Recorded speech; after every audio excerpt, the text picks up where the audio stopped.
एक राजा था और उसकी दो पत्नियां थीं। एक बहुत काली थी और एक बहुत गोरी थी। जो गोरी थी उसको अपने गोरेपन का बहुत ज़्यादा घमंड था और जो काली थी वह बहुत भोली थी। उन दोनों में एक समानता थी कि उन दोनों को कोई संतान नहीं थी।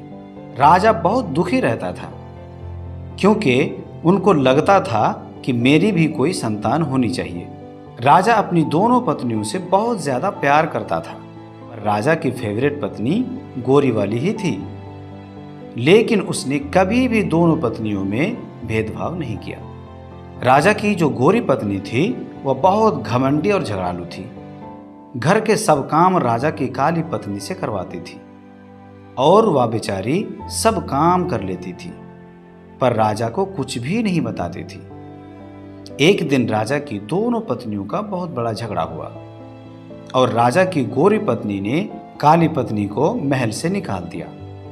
काली रानी ने राजा को सारी बातें बताई और राजा उसे कहने लगा कि मैं तुम्हारे लिए अलग महल बना दूंगा, तुम उस महल में रहना। फिर राजा ने महल के सामने छोटा महल बनाया और उस घर में काली रानी को रहने बोला। एक दिन राजा दूसरे राज्यों में घूमने के लिए जा रहा था, तो उसने अपनी दोनों पत्नियों से कहा कि तुम दोनों को क्या क्या सामान चाहिए, मुझे बता दो, मैं तुम दोनों के लिए लेकर आऊँगा। तब राजा गोरी पत्नी के पास गया और उसे कहने लगा कि तुम्हें बाजार से क्या चाहिए। तो वह बोली, मुझे मेकअप का सारा सामान चाहिए। फिर वह काली पत्नी के पास गया और उसे कहने लगा कि तुम्हें बाजार से क्या चाहिए। फिर वह राजा से बोली कि मुझे एक छोटा बंदर चाहिए। वह बोला कि ठीक है, मैं लेकर आऊँगा, कहकर राजा वहाँ से चला गया।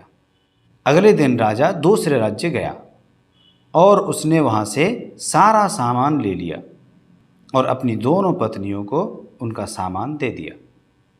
राजा की काली पत्नी उस बंदर को देखकर बहुत खुश हो गई। वह बंदर उस रानी का सारा काम करता था, उसके साथ खेलता भी था। वह काली रानी उस बंदर को अपने बच्चे जैसा प्यार करती थी।